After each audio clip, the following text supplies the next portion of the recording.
Hey, this is Rick with Scottsdale Urban Farms. The pool project is coming along.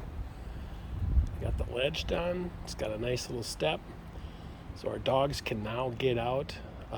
This whole edge over here, they should be able just to swim right up to that, pull themselves up with their shoulders or their elbows. And new concrete, new wiring, new equipment reinstalled, all brand new plumbing. Really excited. Other than that, I mean, we've got some really cool cloud formations. As we look at the slingshot, we've got us a nice little storm coming in. Supposed to drop some rain. If that's the case, that'd be cool. We got some the other day. And that's out west.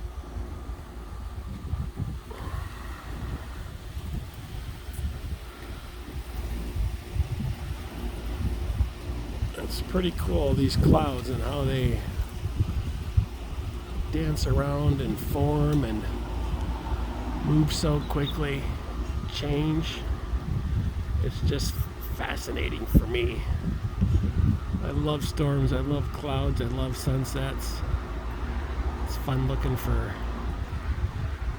little images, whatever are in the clouds. Yeah, pretty cool stuff. Anyway, take care, everybody. This is Rick with Scottsdale Urban Farms in Scottsdale, Arizona, 85254.